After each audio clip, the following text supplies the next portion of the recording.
Good morning.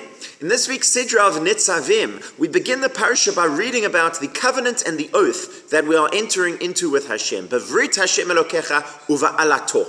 And this word alato, his oath, means both an oath, but it's also the same word that can be used for curse. I think there's something very illuminating in this. The fact that oath and curse are somehow intertwined or bound together.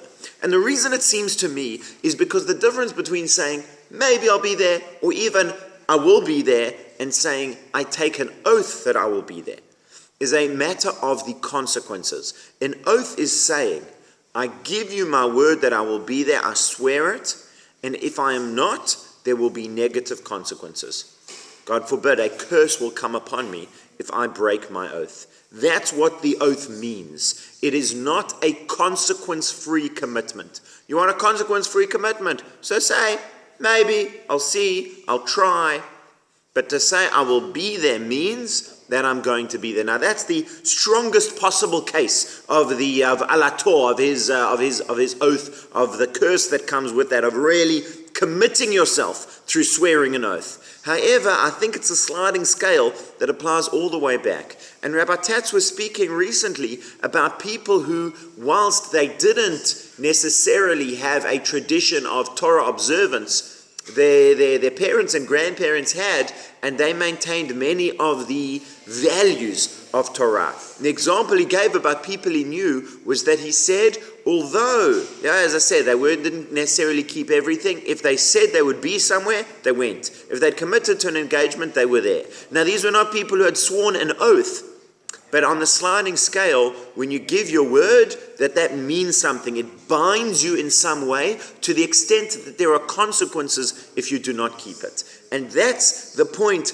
that is illuminated in the Hebrew language here in the Torah with the same word for oath and curse. And I'll be quite honest that it seems to me this is a value that is not so strongly held in society. I know on a personal level and also on a communal level, the ease with which people break engagement. Yeah, I say I'll be there in the afternoon before. I say, you know what, something else came up, a better deal, this or that, right?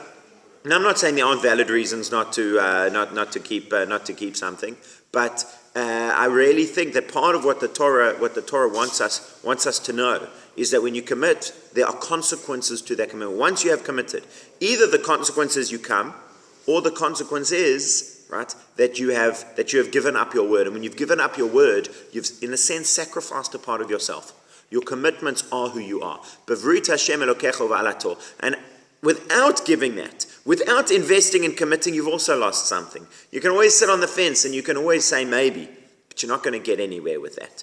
The reality, which is in some ways a difficult reality, is that there's no middle ground in life. You're either committing with the acceptance of all the consequences or you're standing on the outside. But so often we try to navigate all of it and end up, in fact, giving up a part of ourselves rather than really investing and committing.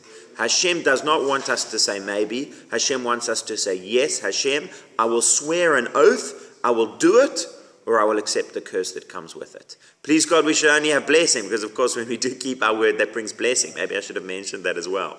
But that's the other side to it, is that with our word lies ourselves. And it goes from the stronger side of the Allah, of the alator, of this oath, this oath and this curse, all the way to the other side of the, yes, I'll be there.